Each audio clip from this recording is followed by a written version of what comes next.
And now we can really get started. So welcome everybody. I'm going to introduce first Rabbi Edward Cohn and then Mrs. Janice Rothschild Blumberg, and then we'll get started. Welcome to this important conversation that we're excited to host today. So Rabbi Cohn, who is here with us at the Museum of the Southern Jewish Experience, received his BA with honors from the University of Cincinnati in 1970, his Master's of Hebrew Letters degree from Hebrew Union College, Jewish Institute of Religion in 1974, and his Doctor of Ministry degree from the St. Paul School of Theology in 1984. Before coming to New Orleans, Rabbi Cohn worked for congregations in Georgia, Missouri, and Pennsylvania. Rabbi Cohn served as the senior rabbi at Temple Sinai from 1987 to 2016 and remains an active as Rabbi Emeritus. Mrs. Janice Rothschild's life has touched virtually every aspect of Southern Jewish life for more than 6 decades. She's been an active participant as a student, wife, confidant, and community activist for many of the iconic events that mark Atlanta and American Jewish life from 1940s through today. And that is the briefest introduction I can give both of these amazing individuals. I want to make sure we have plenty of time for them to share more information about New Orleans and Atlanta, these Southern Jewish cities that have similarities, but certainly some differences. And we're just excited to get to enjoy this conversation today. At the end, we're hoping to have time for some questions. We ask that everybody stay muted for the majority of the conversation, but as questions arise, please pop those into the chat. And at the end, I will be posing those questions to Rabbi and Mrs. Janice Rothschild. So we'll get started with that. I'm gonna let you take it away, Rabbi. Well, Lizzy, thank you. Thank you so much for organizing us, bringing us together. And thank you to the wonderful Museum of the Southern Jewish Experience, which is quite a jewel in the crown of New Orleans currently, and really the whole South. Janice and I are no strangers to one another.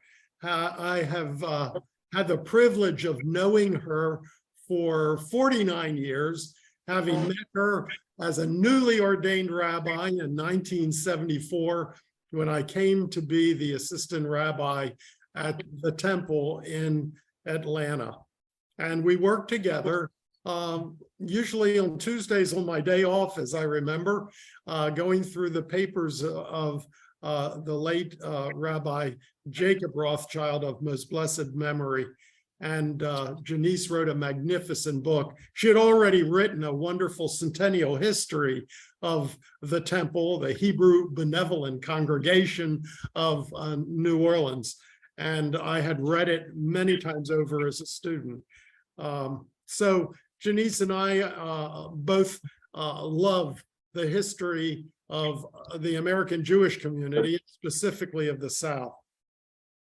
We got together just talking, thanks to Lizzy initially, wanting to compare and contrast the history of the two wonderful communities.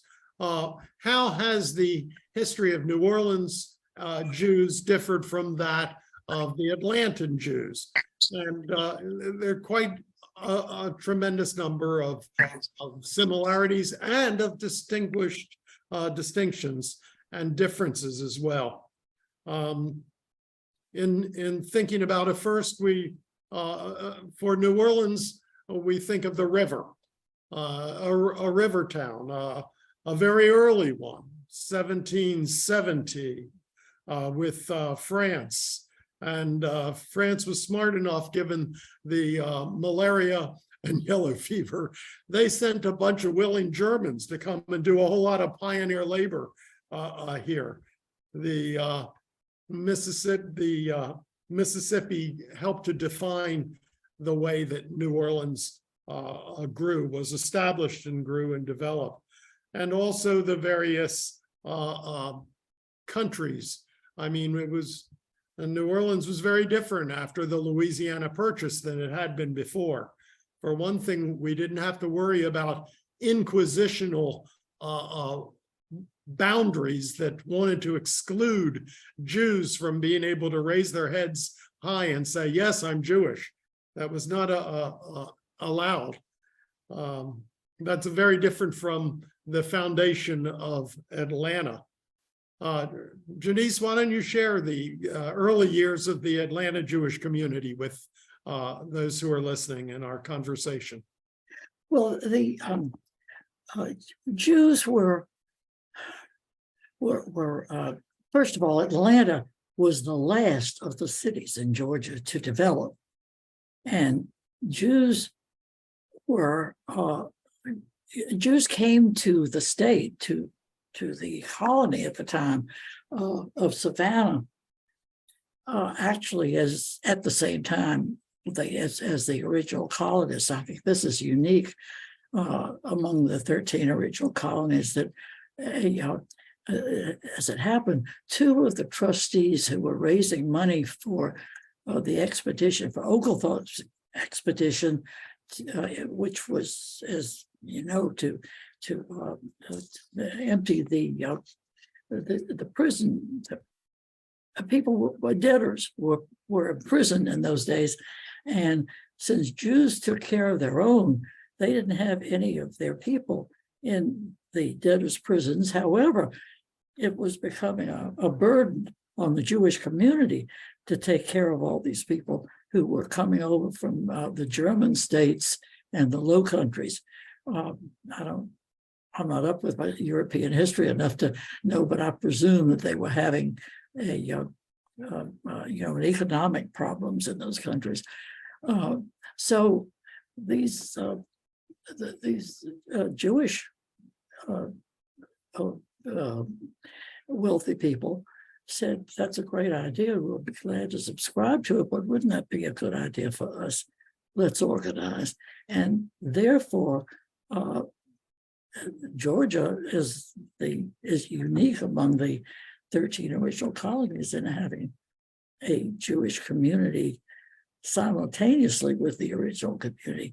I mean, I think they, a few weeks later, but that doesn't count in the long run. You didn't have to deal with Bienville's Black Code of 1724, and yours was a city based on the railroad, as opposed to, of course, the riverboats. By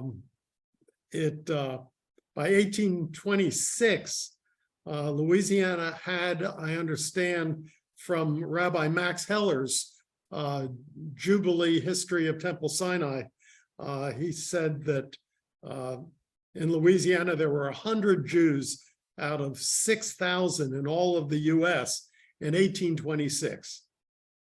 Early Jews arrived here in New Orleans, many of them from Alsace-Lorraine, where Jewish rights, Jewish security had been so iffy and had been based on depending on the opinion of the local community, the national community, the geopolitical whims.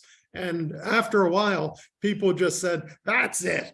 Let's get on a ship and let's go to the New World, and let's see what the Louisiana Territory has to offer. So there were Jews here, but they were very disorganized.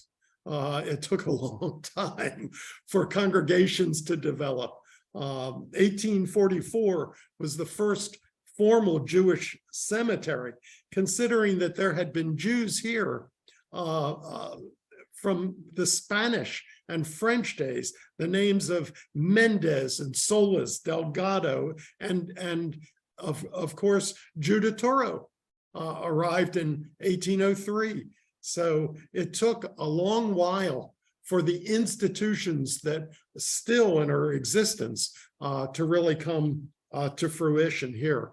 We had Jews who insisted on Portuguese minhag. We had Jews who insisted on French, and those also that wanted the German minhag, and they just could not get together in a single congregation.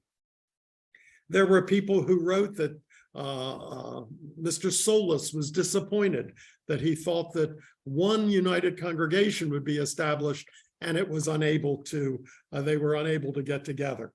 In 1842, there was talk of a synagogue building for the Portuguese, the Germans, the Israelites. That didn't make it.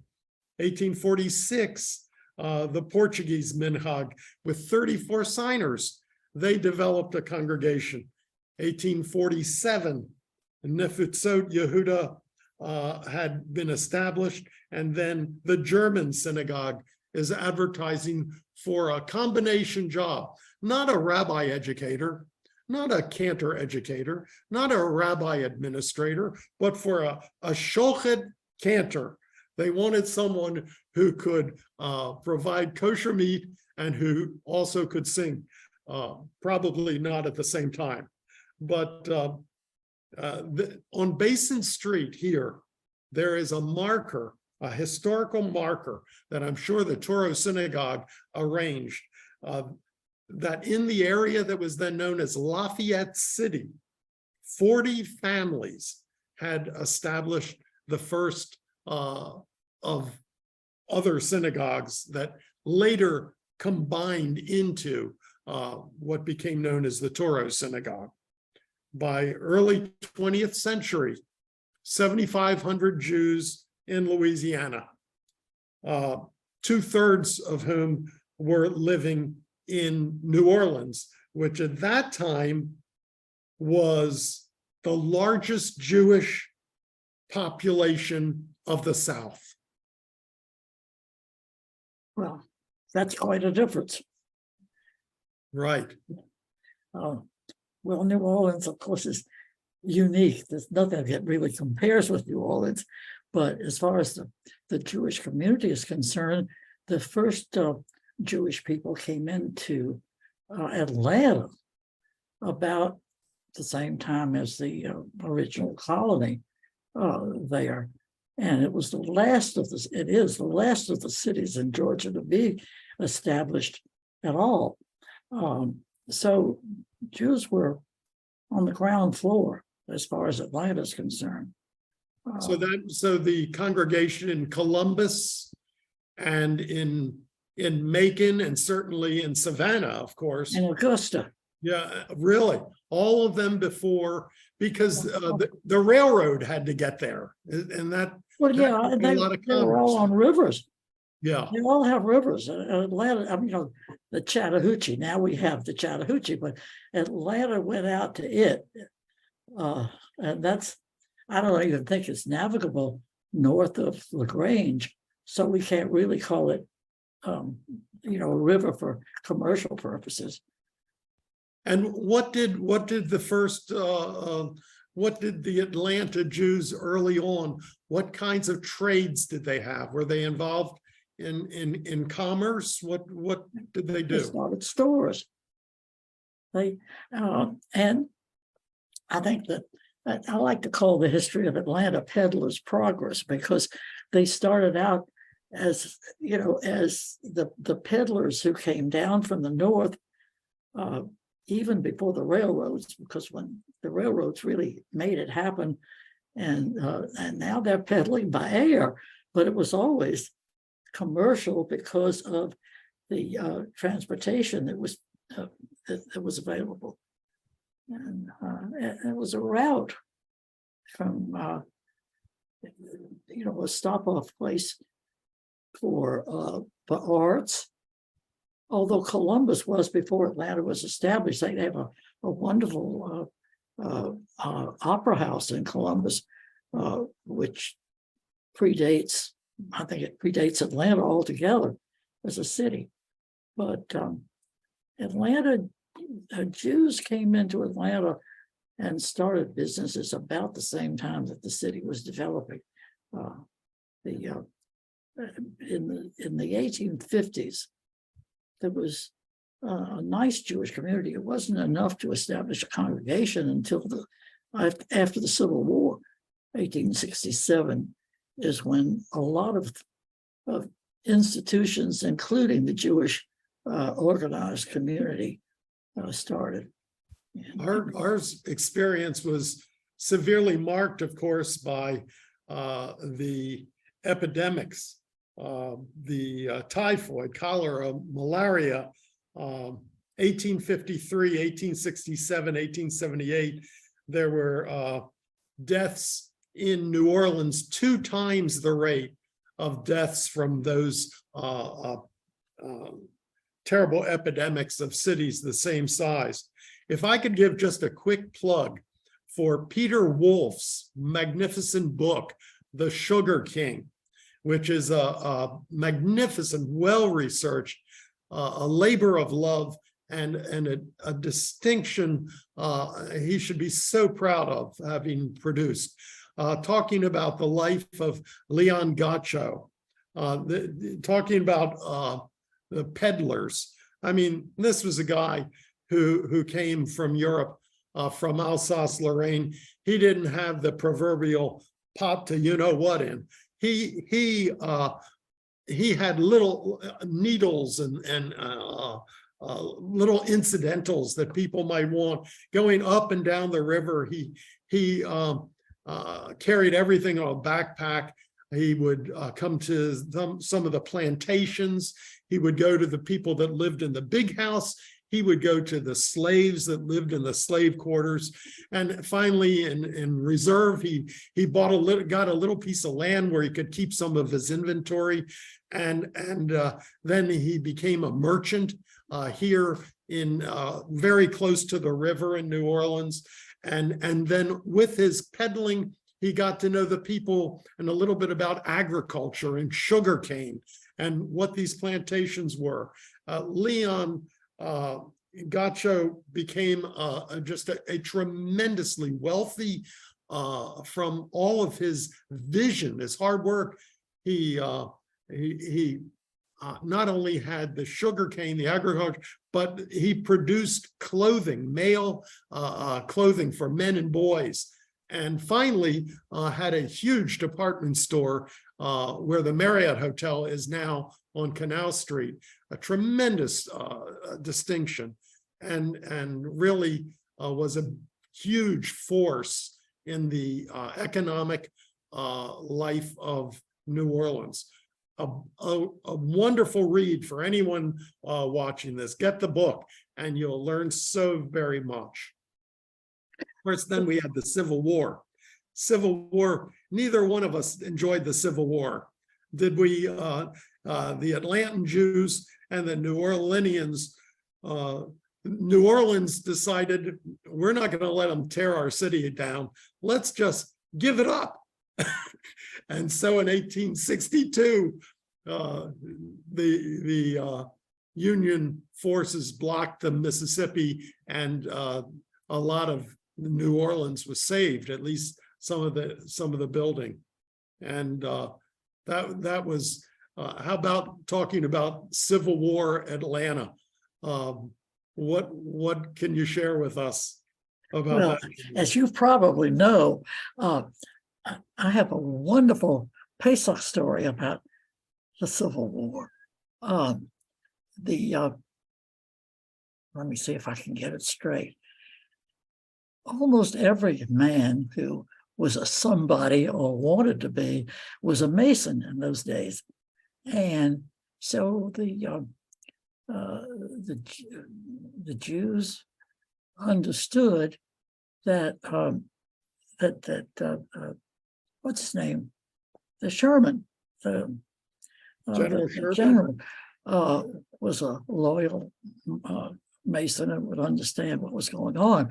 So when Sherman burned Atlanta, there were 2 buildings that were left untouched. And one was the Masonic Lodge. The other one was the home of David Mayer, who was the head of the Jewish community then, and a loyal Mason. But he understood that if you put a sign on the doorpost of your house that the angel of arson understands, your house will be saved. And it was. That's a great story. Great Yeah. story. So that's my favorite Pesach story. Well, I have some wonderful memories of Passover Seders in those early years when we were in Atlanta with a guy named Sinclair Jacobs, who was a real character. Oh, he And was a character. I heard that him talk about Coca-Cola being served in his pharmacy in very early stages. Yeah. He was a real Southern gentleman. We got to know so many wonderful people. It's an interesting in city. There's a marker, by the way, with this drugstore where Coca-Cola started. It was, a Jacob's drugstore, and it was on the corner, on one of the corners of 5 Points, which was like the center of commerce in Atlanta. And there's actually a marker on the pavement now that says, tells about that. One thing was interesting to me about New Orleans was they were all kinds of different congregations with different flavors and emphases. And little by little, as early as 1854, there was talk about a reform synagogue. And some of the rabbis that were not officially in reform synagogues began to introduce some reforms in the services. James K. Gut, Rabbi Jacob Marcus said it should be pronounced Gutheim, though subsequently people know him as Rabbi Gutheim. But in 1862, he was in New Orleans, and he wouldn't take the oath to the Union. He refused, and he left. He went to Mobile, and then he went to Temple Emmanuel in New York. He was not the senior rabbi, but he was the English preacher.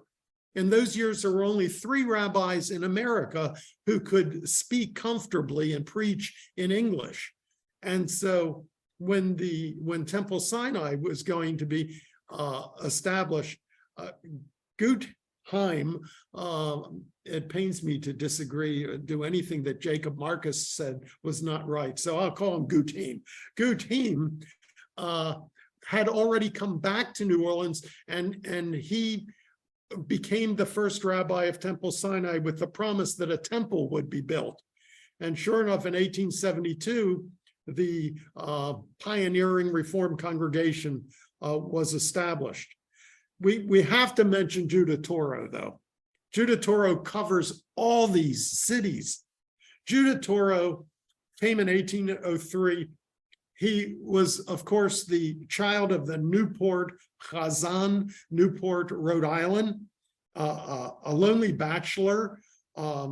He was modest in his lifestyle. He was wounded in the Battle of New Orleans at Chalmette in a terrible wound. He was taken by a friend who nursed him back to health.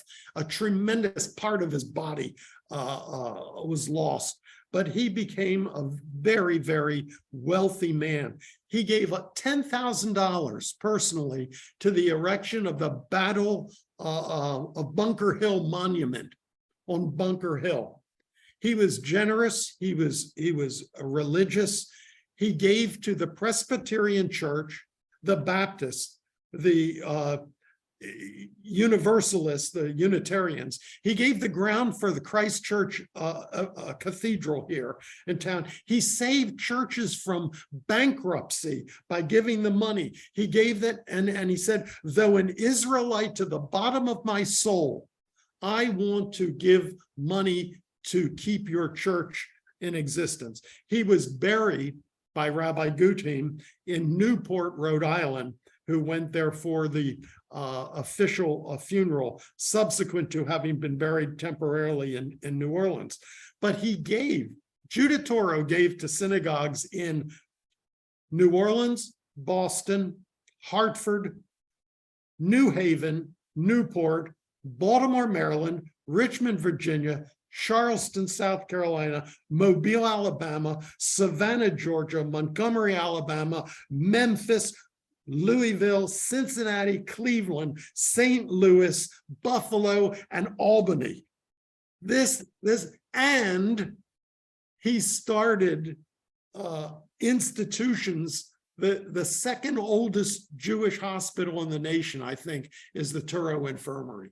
Why? Why did we need a Jewish hospital? So that the sick would not be baptized against their will, so there would be kosher food, and there would be places where Jewish physicians could get positions on staff. So, I mean, the influence of Judah Toro nationally is just unable to be understated. It really. And Immigration. I'm sorry, but didn't he also give money to help bring the Jews in Jerusalem out of what was, ghetto, Tremendous, and establish the colony up in in the Palestine, hills right? north of Jerusalem, because as I understood, that's why they built the windmill. Right. The Jewish orphanage home for the widows and children in 1856, from all those epidemics too. That was another distinction in New Orleans. There were so many children and widows that needed, and that continues through the Jewish children's, what's the Orphans organization? homes. JCRS, Yeah. Regional, and it carries throughout the South. It's really continuing to work. And then you had the Isidore Newman, who created a technical school for the orphans so that they could learn a craft. And that became the Isidore Newman Prep School, which is renowned for having produced some amazing football quarterbacks, in addition to doctors and lawyers and teachers and wonderful professions and constructive citizens. So but let's talk about Atlanta in the civil rights period. That's where you lived it, you know it. The relationship with the King family, with Martin Luther King Jr. and even Daddy King. Well, everybody loved Daddy King. I didn't really get to know Daddy King, and certainly Mama King, who, tragically, she was shot. She was assassinated sitting at the organ playing in their church. Horrible. I don't know. I met Dr. King, and we think of him as Martin, and Coretta. Really early on, I'm trying to figure out what the first was. I think our husband, the men knew each other. They were involved in civil rights activities, and Coretta and I got to know each other fairly quickly. I remember, I know, my mother was at Pascal's, which was in those days, it still is, a Black-owned restaurant, but in those days it was the only one where Blacks and whites could comfortably be served a nice meal together. And so Mother was there with a foreign journalist that she was hosting when Martin came in and knew the journalist or something. Anyway, he knew somebody at the table, so he came over and said hello. And that's when Mother met him, and Mother realized, or in the conversation anyway, it came out that Coretta was a musician. Well, my mother was a musician. She taught piano. And the first thing I knew, she set up a dinner party with us and a few other friends and the Kings. And that's how I met them. But shortly thereafter, he went to jail for the first time. And I just thought, somebody that something bad has happened to me, you call it, you see if you can commiserate with them. And that's what I did. And Coretta was always very open with me. I mean, I don't know why she was this way, but we only had like about 3 phone calls in her entire life that where we were acquainted, but each one lasted an hour. And not my fault, I promise. But but one of the things that she revealed in this conversation was that they didn't know how, they knew he was going to jail eventually, but they didn't expect it so soon. So they hadn't prepared the children, and they only had two then. Marty was just 2 years old, and she wasn't going to worry about him because she could have an answer for a child that age. But Yoki was in school, and she had heard the news on the car radio, and Coretta was, fretting about how to explain it to her daughter and big sister. I mean, I always felt like big sister. I was a clergy wife with, older in the clergy and older children and all those things. So I come on as big sister, and I said, well, look, she knows that you all just got back from India and that you were such great admirers of Gandhi and blah, blah, blah. Go on and on and on, telling her what she should tell her child. And she politely lets me go through all of it. When I get through, she says, honey, this child's only 6 years old. She doesn't even know she's colored yet. So I remember, though, you telling me that you and Rabbi Rothschild were very, very influential in arranging the response locally to Dr. King's award of the Nobel Peace Prize, that you wanted to be sure that Atlanta recognized it in a big way. And I think weren't you very much behind the whole coordination of that citywide response? I'm not sure I got your whole question, but I know you were asking about the dinner. Well, it had to be done delicately because, there were plenty of people in the city who would have seen to it that it didn't happen. And so everything that we did had to be, very quiet until the time came that it was propitious to tell, to announce it. And so I guess it happened because, what happened with me getting assigned to get the gift for him was that my husband came home one day from a meeting saying, what should we give him? And I said, well, not silver. Coretta's got enough to do without more silver to polish.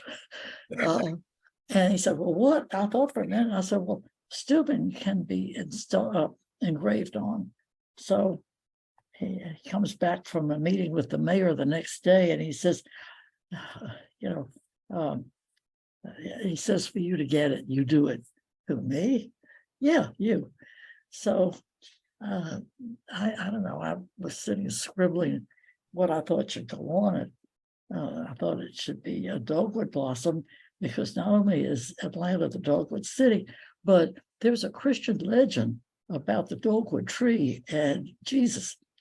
And I thought this was a Christian family. I was going to have it. I wasn't going to be Jewish in my attitude toward it. So anyway, that's what we did. And when I called, I had a budget because they wanted to keep the price of tickets as low as possible, so as many of his followers as possible could afford to go. Okay, so I had a budget, and I don't remember numbers, so my this is going to be virtual, shall we say. They're not exact, but they give the correct idea. So I say, what's my budget? And my budget was, I think, 300. And so when I asked I was speaking to the people at, at the engravers the next day, and I asked what the price would be, and it was twice that. If we could get the engravers to come back that soon after their Christmas break to do it. So I kind of gulped and said, yes, sir. And he said, well, call me back tomorrow and I'll give you the answer. So when I called the mayor to tell him, he said, you get it, whatever it is, we're going to do this thing right if I pay for it out of my own budget. That was our mayor. I remember when we were hosting it at the temple in Atlanta. It must have been about 1975. Daddy King was the speaker for a regional youth group convention. And we were there on a Saturday morning during the service, and he spoke to us. And I could see on the faces of the young people that were there that they were listening to every word this man said. To be in the presence of Daddy King was to be, suffused in the spirit of holiness. And he told these kids, he said, I want you to remember two things. Never allow yourself to hate anyone, and always be proud that you know how to pray in Hebrew. You learn your Hebrew. And that was in years before everyone had a bar about mitzvahs. And it was unforgettable experience there in the little chapel there, and it was full, and he just made such an impression on all these young teenagers. And well, Rabbi Alvin Sugarland is the one who can tell you about him, because they became good friends. I left Atlanta for a while after I was widowed, so I missed out on that era in Atlanta. I had some pretty interesting things happen in Washington. We had, of course, at both New Orleans and Atlanta had a big part to play in the civil rights movement, and continued with gay rights, continued in speaking up. We had the American Nazi Party that decided they were going to come and demonstrate, and the New Americans are in the group that helped to support the Holocaust Memorial Project later in New Orleans. The New Americans said, oh no, this man is not going to come and speak and with his neo-Nazi, and they were going to be violent. And fortunately, the mayor at that time was able to separate the two groups. But then, of course, came David Duke, and that affliction and that plague. And Jews in New Orleans were joined by Christians in working together. The archdiocese had always been, we'd always been a city made up of African Americans, German, Spanish, Caribbeans, Creoles, Native Americans, and Jews, and different religions. And that closeness that marked the beginning of the religious communities of New Orleans has continued with very, very close interfaith cooperation. We just hosted at Temple Sinai the Christmas Eve service for Trinity Church. We had done so years ago with the St. Charles Presbyterian Church. And we work together, and we take chances and speak up, just as in Atlanta. Those are two tremendous sacred traditions in both of these cities, where we don't play it safe, but we do stand up for what's right and the prophetic tradition of our Judaism. And that continues to give me hope for this 21st century, where there's always someone that says, shh, don't take chances, don't rock the boat. And someone has to make the pulpit relevant. And that's what in both of these cities, rabbis from now different denominations and ministers and priests continue to do. And that has to give us, all of us, a lot of hope for the future. Oh, yeah. Well, of course, I would love to let the world believe that it was Rabbi Rothschild alone who did all these things. And of course it wasn't, but he was not the first in Atlanta to do it. Rabbi Marx, who preceded him by 50 some odd years, came to the congregation in 1895. He started that around the turn of the century. And so Atlanta had a good basis for not just for interfaith, but also I think for interracial. I think Dr. Marx had something to do with the formulation of the temple, the new sanctuary of the temple, where the eternal light is suspended from the seal of the United States of America. The stained glass is predominantly red, white, and blue.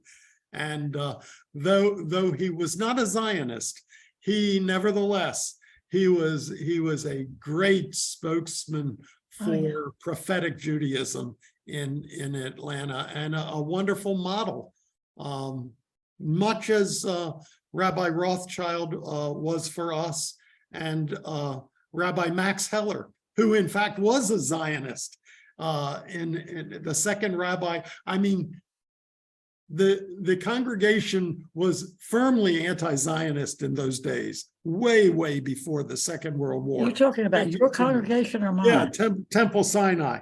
Sinai. Max Heller was beloved by the whole community, and they might have disagreed with him with his Zionism. Of course, he proved to be absolutely right, but nevertheless, they loved him anyway. And he had the kind of power that Dr. Marx had in Atlanta at the temple. He was the defining figure of at least 2 generations of Jews in the Reform community anyway. Yeah, but also Marx came at a time that Atlanta was at the stage that the city was doing these things. And it was post Leo Frank, wasn't it? Well, Leo Frank.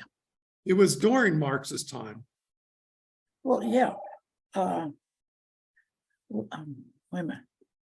Leo Frank. 1915. This was certainly was an aberration, but it was an exception to, in my view, what was going on in those days. He was unfortunate in a number of ways, one of which was his looks and his total demeanor didn't help people realize that he was honest. You know, looks means a great deal, unfortunately. He was his own worst enemy in some ways. Yeah. I'm sorry? I think people seem to think that he was his own worst enemy in some ways, that he wasn't personable, and people didn't warm to him as an individual. That's but right. His innocence in that has abounding evidence. Now it's on Broadway in the show Parade. Yeah. So Yeah, it's you well, want there were a lot of reasons for comments. For that. I think we're going to stop a minute and see what people have asked, questions that people might have asked us. Well, one of the questions was about Leo Frank, particularly Atlanta, but I'm curious if we know anything about how Leo Frank and perhaps other anti-Semitic occurrences happened in New Orleans. Do you know of any? Well, of course, the Leo Frank case was the beginning of the ADL. Yeah. That was the beginning of Anti-Defamation League. I think that people were scared. They were frightened by it. It was an outrageous thing to take place. And I remember when I was in Atlanta as a young rabbi, older people told me how they had been cautioned by their parents and grandparents to be very, very careful about coming home. And people were not real upfront about their Jewishness at that time. It was a frightening time. It was a horrible incident. in United States history. Well, you know, the community reacted in the way of don't talk about it and it'll go away. And I think I can speak for Alfred Urey as well, because I heard him say this in effect on the air once, that both his family and mine were, well, we were sort of the same family, but anyway, the longtime Jews in Atlanta just didn't talk about it, and neither one of us knew anything about it growing up. And I think he mentioned high school for him, but for me it was college. And University of Georgia had a compulsory modern history of the state required for freshmen, and I was dumbfounded when I went home. And I said, "Mother, did you ever hear of this?" And she said, "Why, certainly, darling, you know Miss Lucille." Sure, I knew Lucille Frank, but nobody ever thought to ask what happened to her husband. Isn't that something? Oh yeah. Do you know the lady who was the real Miss Daisy? Well, not only did I know her very well, she was a fourth cousin. She was a second cousin to my grandmother. And so I grew up calling her Cousin Lina. And she had 4 sisters who were likewise cousin this, that, and the other. And I think that an interesting thing that not many people, to me, it's interesting because I love trivia, but she was the first baby named in the temple. Really? And the reason that I'm so much aware of it is that my great-grandfather was the rabbi who did it, and her mother and my great-grandmother were like second cousins, something like that. Alfred and I worked it out once, we're fourth cousins. But you know, in the South, we pay a lot of attention to our cousins, and we have lots of them. Right. What else have people asked? So I'm noticing the time, and I'm gonna say, why continue learning the histories, the Jewish histories of Atlanta? Why do we continue learning the Jewish histories of New Orleans? What about those things are inspiring to you? Why do we keep doing it? And if I don't know if Janice could hear me so well. Janice, why should we continue to be mindful of history? Isn't it just stuff that's all past? Well, What first does of all, history do for us? I need to hear both what Jay said and what you said a little bit clearer. I didn't understand Jay at all. The question was, why should we continue to be so mindful of history? What does it really get us? Oh, well, I think you have to know where you've been before you have much of a chance of navigating your way successfully through the future. I just, plus the fact that I find it fascinating. It's just, it lays the groundwork. You know, it's almost like you have to have a foundation for a building. And we if you stand don't on have the a good shoulders. foundation, Yeah, you don't have a very stable building. we stand on the shoulders of those who preceded us.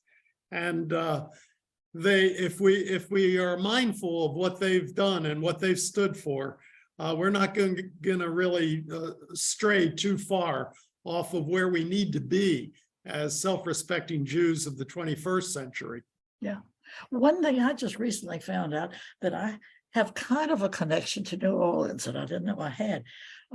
My great-grandmother, one great-grandmother, whom I never really knew, she was on my father's side and lived in Boston, and I presume died before I was old enough to know.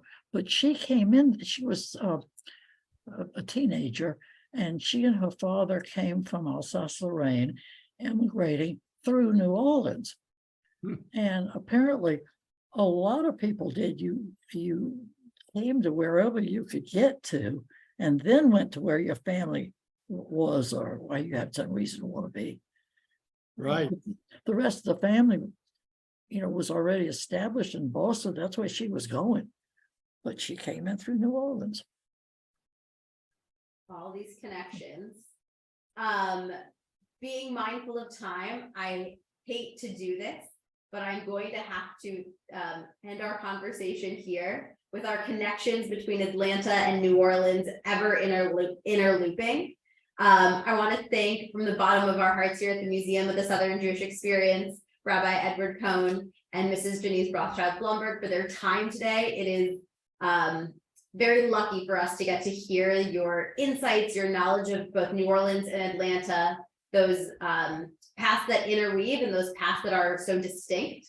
I want to invite everybody on this call today to stay in touch with the museum.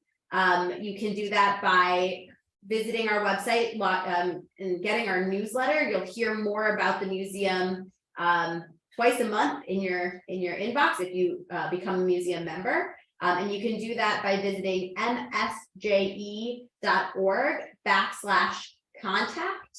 And these programs are only possible because of generous donations by people supporting the museum. So if you would like to learn more about how you can do that, you can visit msje.org/support. And we thank everyone for their time today, but especially our amazing presenters who we got a little window into both their friendship and also Atlanta and New Orleans Jewish history. So thank you all so much. All our love and very best, Janice, from Andrea and from me, and share our love to all the members of the temple. We remember them with such great fondness. Thank you. Thank you. I didn't understand a word of what came before, so you're gonna have to fill me in if I have to. If She was anybody's just saying that expecting an everyone answer should from me. support this museum. That's what she was saying. Continue to support the museum, Oh, you the Southern bet. Jewish Experience. Oh, it's wonderful. And also, I think I have something that the museum might want. I had two husbands who were active and I think had a place in the history of the South. And David Blumberg was made, I guess, a chieftain, honorary chieftain or something of the Cherokee Nation. And I think it should go into a museum if you guys want it. Interesting. We'll be in contact. Yeah. Thank you. Thank you, everyone. I'm going to end our recording now. Thanks everybody for being here. Good afternoon.